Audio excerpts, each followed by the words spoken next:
did some research a little while ago around faith and politics and maybe how some of the political right, evangelicals, have driven progressives away from religion. Can you tell us a little bit about that work? Yeah, so this was a recent article I did with a former colleague at 538, and what we really were interested in looking at is understanding why people are leaving religion, and particularly liberals and moderates, who are much more likely to disaffiliate than conservatives.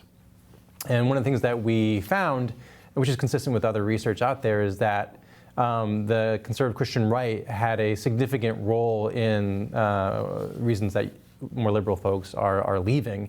And actually not just leaving, but also their attitudes towards organized religion, which have turned sharply negative. So, okay, this is interesting. So the question I think most people would think of when they think about this question is, chicken or egg? Did the liberals become less religious, or did religion drive people away, or did conservative religion drive people away from church?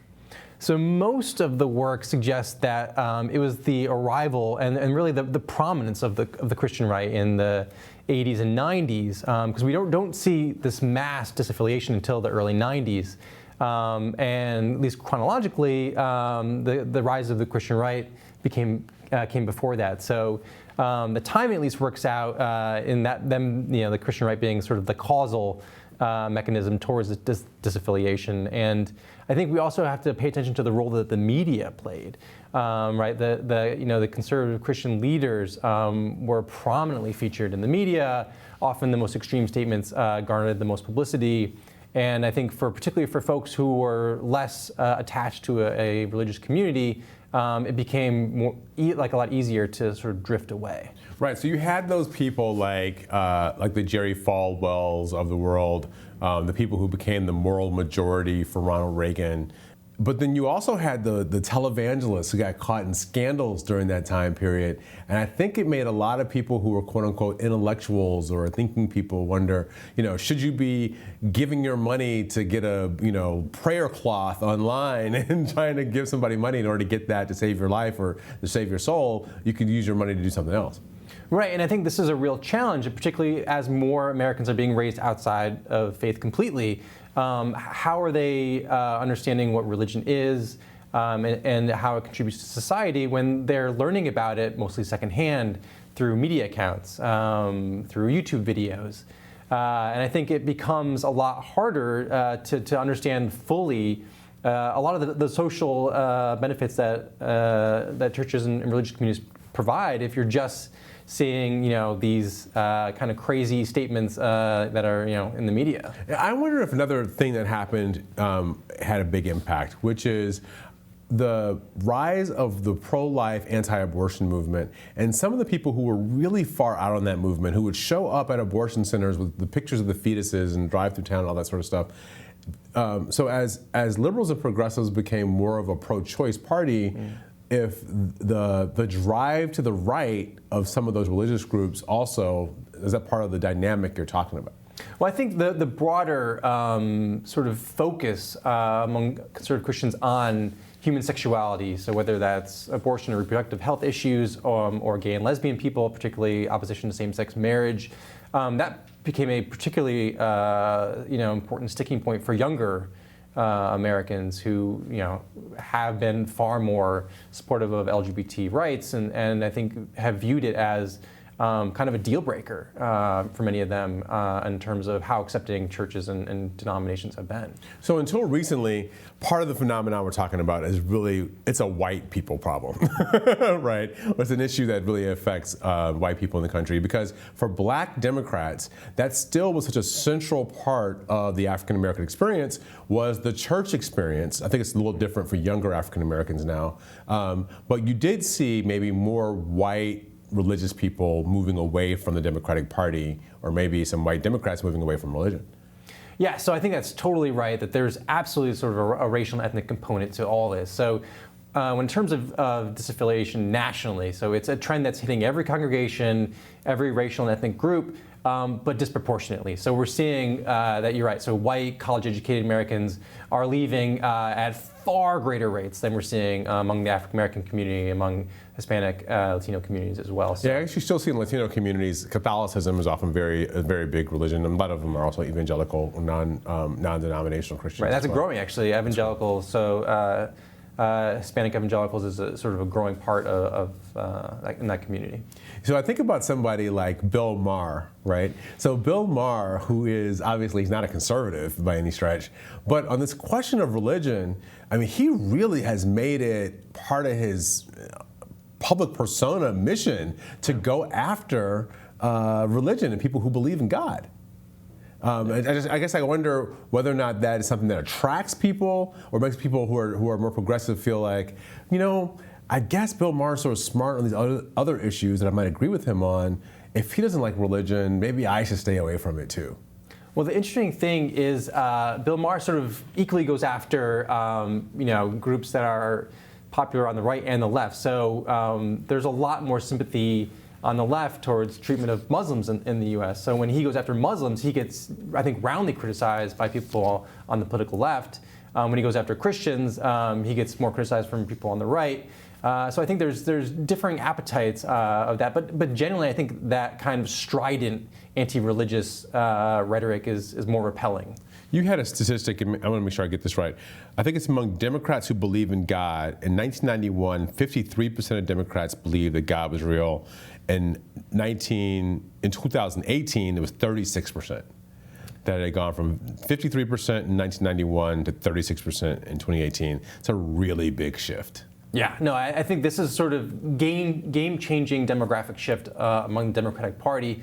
And while it's important to note that by and large Democrats are still fairly religious, the growth in people who are non-believers or just non-religious is incredibly important. And you're seeing the Democrats beginning to acknowledge this, right? That recently they officially acknowledged the important contributions of non-religious people. Obama signaled this during his administration when he mentioned atheists, and I think he was the first president to do so. So again, I think that you're starting to see this recognition among Democrats that this is a constituency that they can't ignore. And liberals didn't really fight back on this. That's another part of this. I mean, as the right lifted up and became more popular and more strident, more obvious in the national culture, it felt as if, from reading and what I remember growing up, it felt as if progressives and liberals didn't really mount kind of a return action on faith. There wasn't like a marshaling of the religious left until the 2000s when you started to see some of the folks who wanted to reclaim this. But there was never kind of a moral majority on the left that said, listen, we have the tradition of people like Martin Luther King and some of the progressive Catholic nuns and priests who were out here in the civil rights movement. Like, we're not, we're that tradition, and we should reclaim faith for people who want to be more welcoming, more pluralistic. Right, and I think that's absolutely right. And I've talked to some folks who, in sort of the more religious progressive circles, and I think there's a real fear among religious leaders to get too political for fear of alienating their members.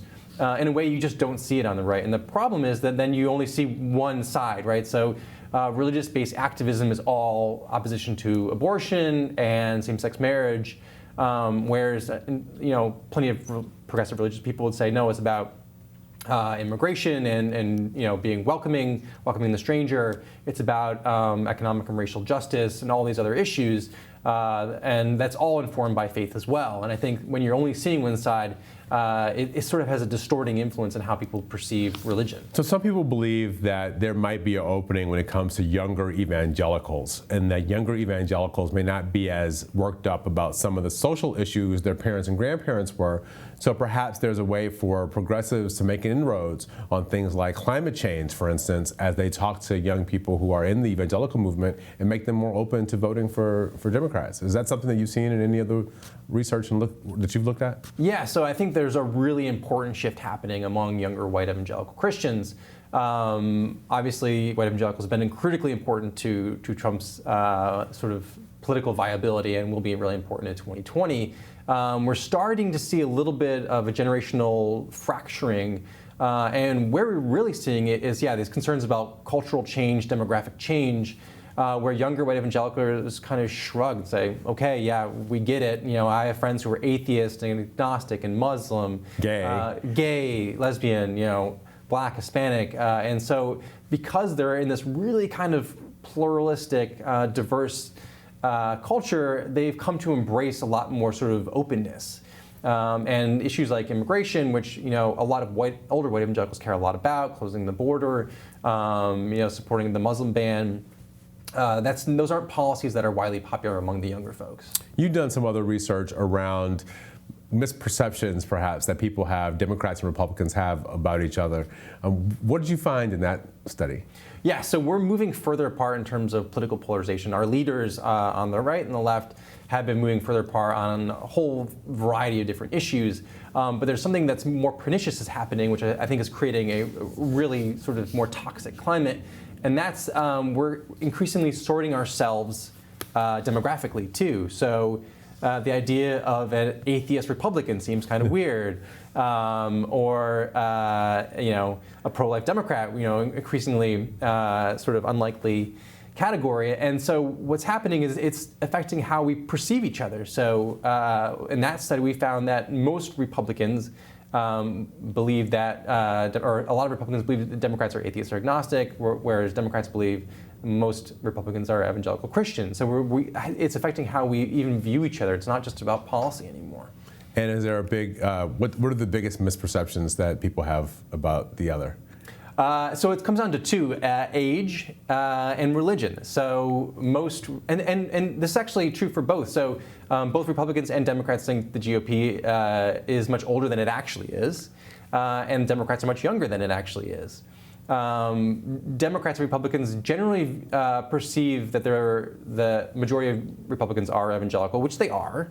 But when it comes to atheist and agnostic identity, both Democrats and Republicans overestimate how many atheists are Democratic.